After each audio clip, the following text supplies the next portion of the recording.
Hi, I'm Brian. Welcome to Autogefühl. Well, coming up with car names can be something of a tricky subject, which is why Seat have gone with the tradition of using Spanish place names for a lot of their cars. For their latest brand new flagship, they decided to ask their customers what an ideal name would be, and nearly 146,000 of them voted. Tarraco was the winner, and in keeping with tradition, it is, of course, a Spanish place name.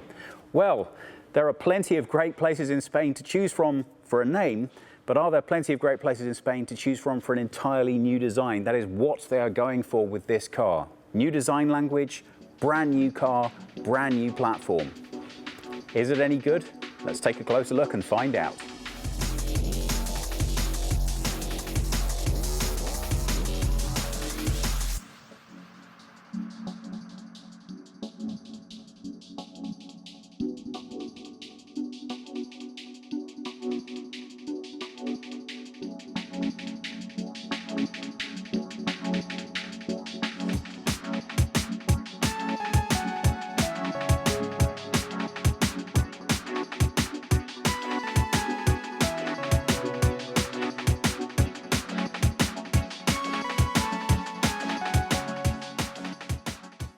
The Tarraco is based on the MQB A2 platform, and if that sounds a bit familiar to you, well, it should do. That's also the same platform that the Skoda Kodiaq uses.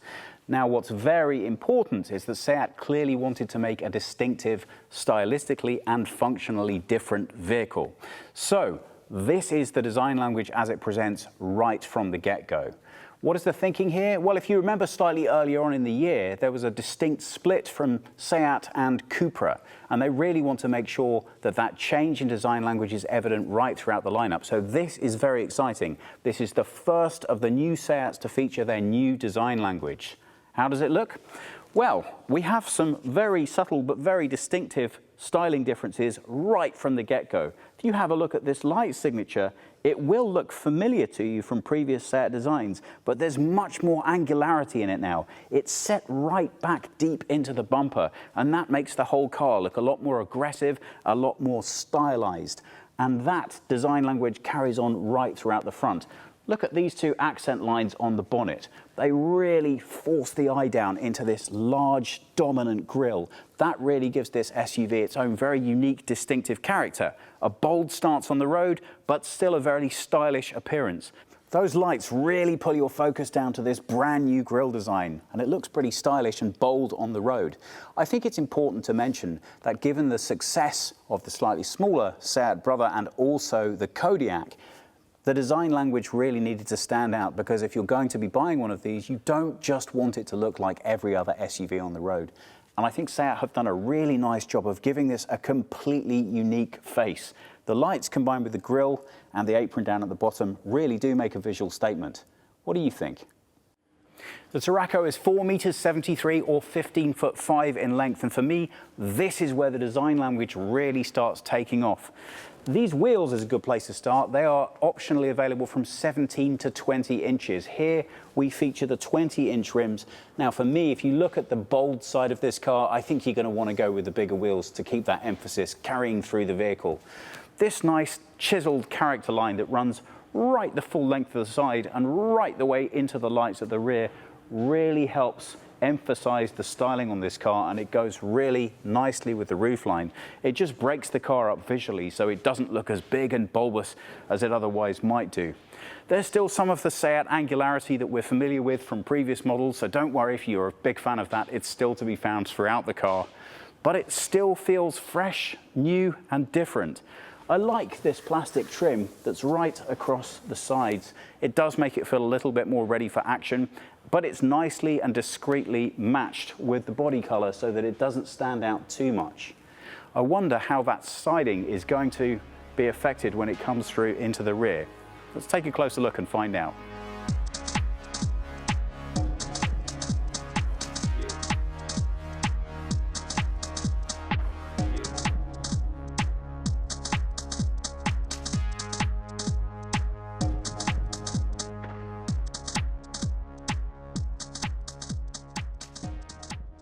Coming around to the rear of the vehicle, we can see how that design language has wrapped through into the back. Now, I think in design terms, the two most important statement pieces of any new design are going to be the front and rear of the car. Why? Well, that's because that's the most of the car that you're going to spend the most amount of time looking at, and it needs to be distinctive. Well, for me, the back of this car is certainly distinctive. If you have a look at the way that the lights have been integrated into the rear, that new design language has carried right through. And although this entire middle section at the moment is just decorative, there are suggestions that at some point in the future, this could be integrated into the light design as well. We have cascading indicator signals built in, and that changes the emphasis on the whole way the rear looks and feels in terms of what's gone before. Now, there are lots of different things all coming together within this design. As you look throughout it from top to bottom, you can see little design cues from earlier cars. Certainly, there's a little bit of a Seat car expression in the top quarter of this car. But as we get down towards the more solid, more robust looking base, it becomes a lot more SUV-like. I'm suspecting that the rear of this car is going to divide a lot of opinion a lot more than the front. Why? Well, it is very distinctive, and people are really going to have some strong opinions. I'm very interested to hear what you have to say about it. I like the way that the design lines have been kept clean and very crisp. I'm not completely convinced that the top half totally matches the bottom, but that does make a statement about how new and different it is, and I think it is important that it does have its own unique look and feel on the road. This rear section right at the bottom here looks bold and robust, and I think that's important. Rather than trying to go with the fake exhaust ports here, there's clearly no attempt made to make this look like an exhaust port. It's just a nice styling detail. The exhaust ports are tucked away underneath the car, but what that does mean is it keeps the design language very clean and clear towards the bottom. This looks robust, it looks solid. Really, I think for an SUV, that's got to be very important and close to the top of your list in terms of what you want to achieve with the design. Well, it is very distinctive, it is very new, but tell me, what do you think?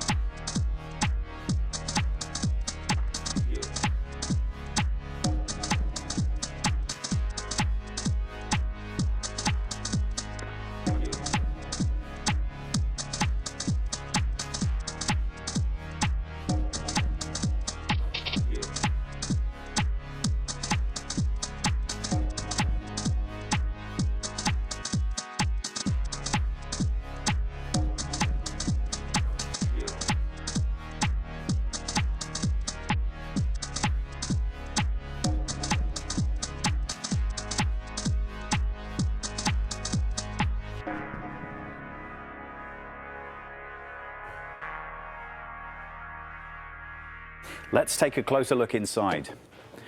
Well, the first thing to note about this car is that standardly Seat vehicles come in one of different trim levels, usually either 3 or 4, and that's the basic entry level, then there's the style level, then there's the excellence level, and then finally there's the FR level.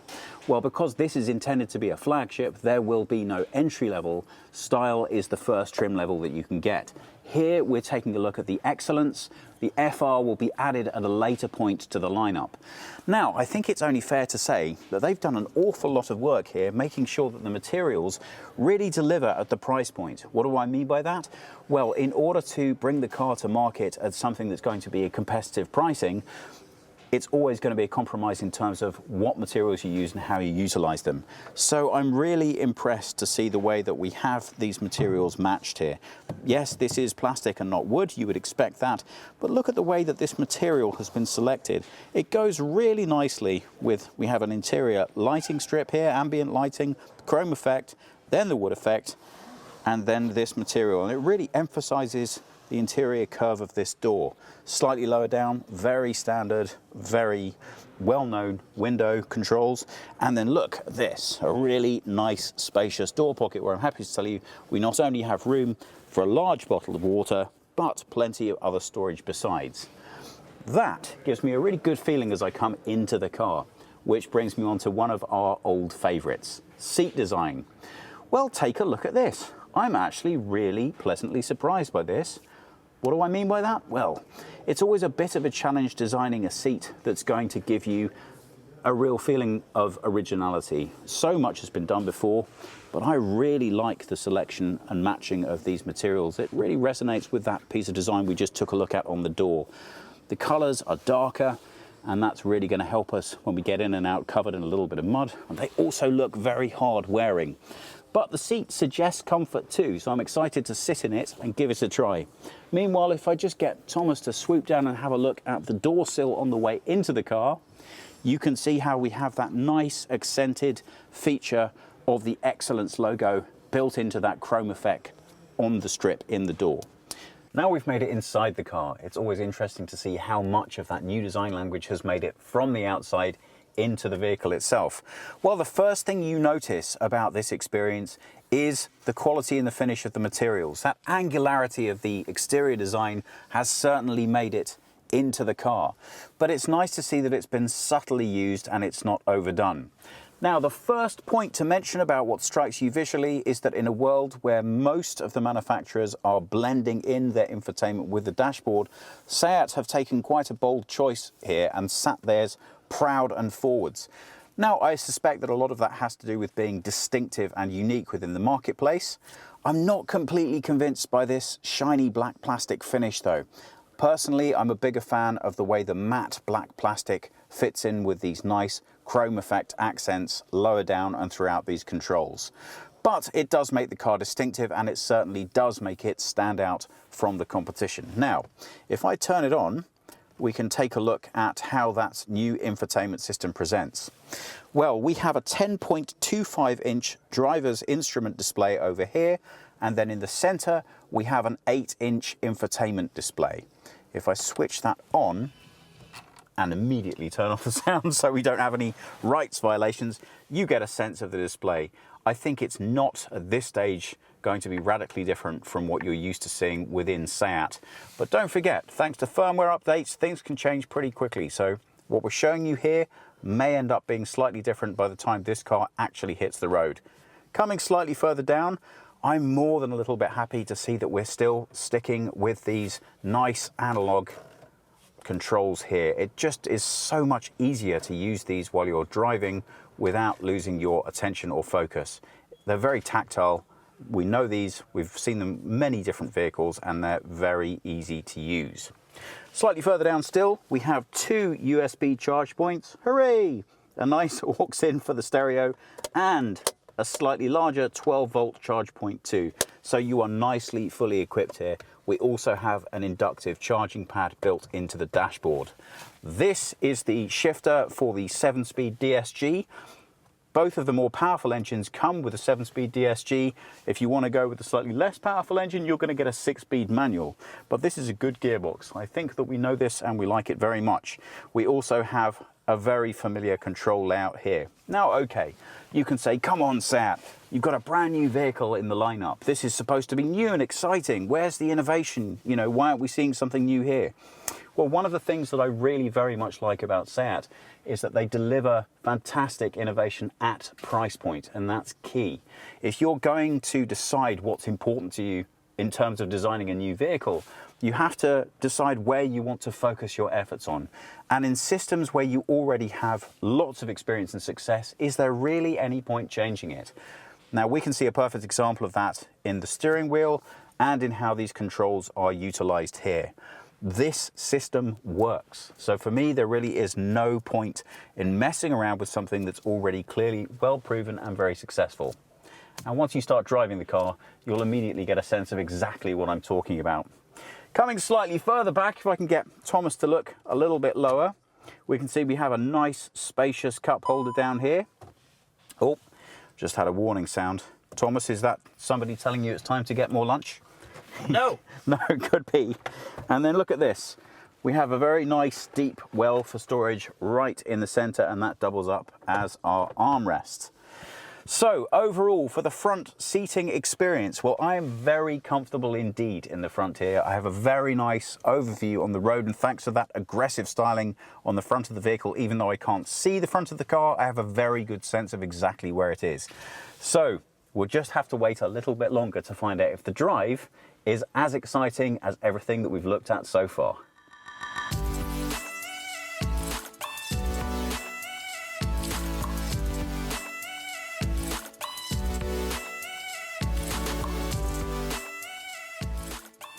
Being the largest of the Seat SUV fleet, clearly it's going to be important that the ride comfort is very nice in the back as well as the front. So let's take a seat and find out what we think about it.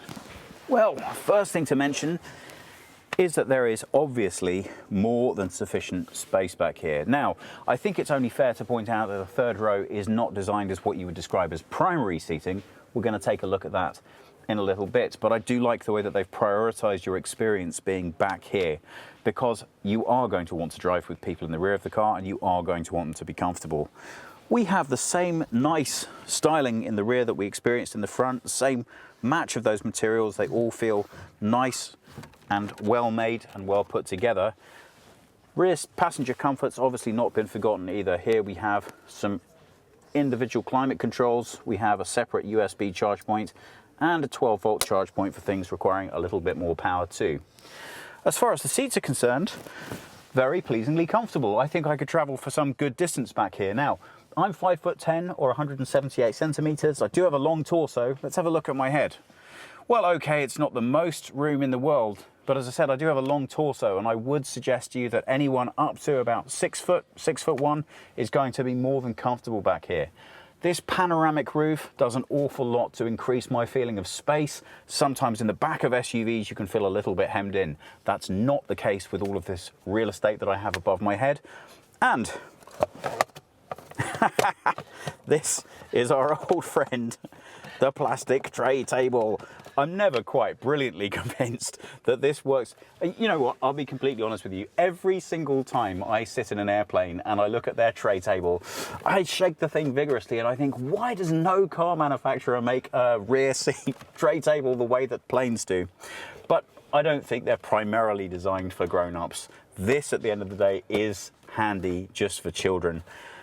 Certainly it does its job. And if it stops them putting food all over the back of the car, more power to them. So we have ample room back here, but in this car we have 7 seats. That means a third row. What do you think, Thomas? Am I realistically going to be able to fit back there? I don't think so. Let's try it. Let's take a closer look and find out. SUV design is all about utility. That means you have to offer the maximum amount of flexibility possible. So before I clamber into the back, I'm going to adjust this seat just to show you the contrast and what can be achieved. Now, because of that large amount of space that I showed you that my knees had earlier, and I do have short legs, that, maybe even that's a bit ambitious. Let's change it to that. I do like that noise every time I move the chair. That is the least amount of legroom that I could possibly experience. Why have I done this? Well, I'm very keen to show you on that third row what can realistically be achieved. As I said, I have very short legs. But if you're transporting children, that's clearly not going to be a problem. So this is a setup for a standard person, and I've just adjusted this seat for somebody with either very short legs or for a younger person. So now we really can see what can be achieved in that third row. At Autogefühl, we like to do things for the first time on camera because it's much more realistic in terms of what you, the customer, are likely to experience when you try it for the first time. So, how easy is it to get back here? Happy to see that the seat folds out of the way. Now, I'm not the smallest guy in the world, but I'm also not the largest either. So I have to tell you, the first thought is definitely, okay, this is for children, not for grown-ups. That is what we expected. So if I pull the seat back, yeah, you can get a sense immediately. Now, I've got to tell you, I have a 7-seater at home, and the thing that I use these rear seats for more than anything else is short distance travel. I could sit back here happily if somebody was kind enough to offer me a lift into town. Not for a long journey. Yes, great for children. If we have a look back here, this is the seat that I didn't adjust before we came back. I don't think there's any realistic way that you could fit a human being of my proportions in there. But you know what? It'll be fun. Let's find out, shall we? I'm going to lift up the headrest. Well, no. I think this is what I would call a 3-mile seating position if you really were in a tight spot.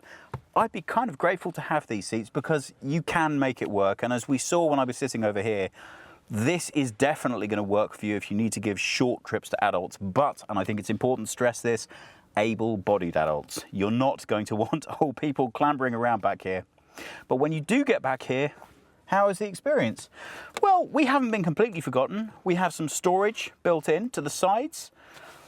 And the headspace is what I would describe as something you can cope with. I'm certainly not feeling that I absolutely couldn't do this. But the real rear seat experience is, of course, to be had in the rear seats. These are here really just for temporary use when you need them. Let's take a closer look at the boot and see what that does to the load space of the vehicle. Let's take a look in the back and see what the load space is like.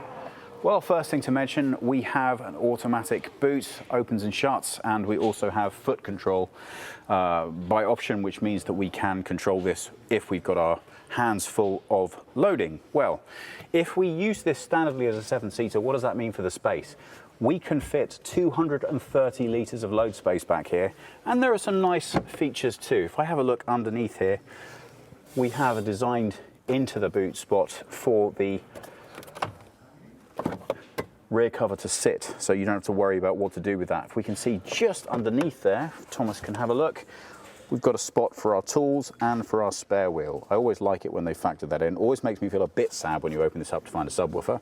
Now, talking of subwoofers, this car actually comes equipped with the Beats audio system, and current thinking is that comes standard equipped with the Excellence line.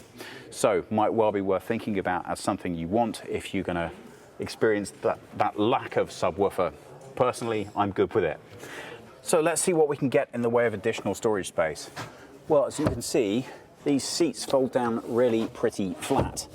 And I would suggest to you that for the vast majority of time you own and use this vehicle, that's the configuration you're going to go with, because you won't standardly have people back here. So what does that mean for the load space now?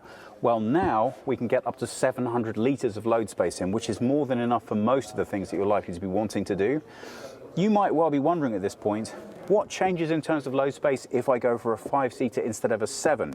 Well, in this configuration, that makes for an extra 60 litres of load space. So honestly, I'm thinking I'd rather have the 7 seats and then just use them occasionally when it suits me than get that extra room. But it does make a bigger impact when you go for the full load space on the vehicle. Now, nicely, we can get those seats to fold down from back here. So if I pull on that, we can see those seats immediately collapse. And if I do that with all of them, then I can have over 1,700 litres of load space in the back of this vehicle. And I can't think of a great deal that I'm going to need to put in here that that's not big enough for. Let's take a look and see what's powering the new Tarraco. Okay, well, at launch we have a choice between 2 petrol and 2 diesel engines. Handily for this moderation, they offer you the same difference in power. The lower one is 150 horsepower, the more powerful 190. Here we have the more powerful of the 2 diesels on offer. That offers you all-wheel drive and a 7-speed DSG gearbox. If you go for the least powerful of either the diesel or the petrol, that comes with a 6-speed manual, and I'm sure that's going to provide front-wheel drive only as well. So, if you want to get the full experience of driving this car, you are going to want to go for one of those more powerful engines. And looking in the bay here, they've done a really nice job of making the most use of the space available. I think that we are familiar with this engine from previous experience, and it is a workhorse. So we can only wait and find out how well it will drive when we get to take it out on the road.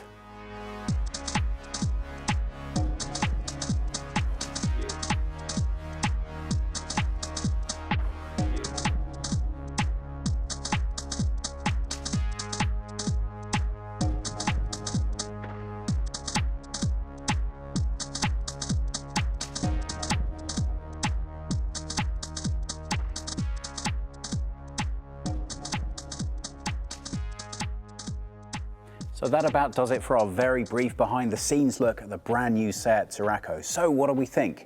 Well, I can honestly say I'm very excited with the new design direction that Seat have taken. They certainly are pushing the brand forwards and making sure that they're distinctive within what is becoming a crowded field. The utility and practicality of the cabin really does suggest that you're going to be able to get an awful lot of use out of this car, and I really like the way the materials have been selected to reinforce quality with functionality. Now, whether this is going to be to everybody's taste, I don't know, and I'm very excited to hear what you have to say. For me personally, the front works brilliantly. I'm not 100% convinced by the back, but I could grow to love it a little later on. I really like the way that Seat approaches vehicles. The mere fact that they ask their customer base to help them decide on a name demonstrates how important it is to them to make sure all of their cars are grounded within where they come from and how they're designed. Obviously, it makes me feel a little bit nostalgic and a little bit sad that the British car industry didn't stick around for long enough for me to experience the benefits of an Austin Croydon or a Rover Coventry. But we can't have everything. I hope you've enjoyed watching this as much as we've enjoyed making it. Please, if you have any comments or questions, put them down below. Please subscribe, and we hope we'll see you again soon.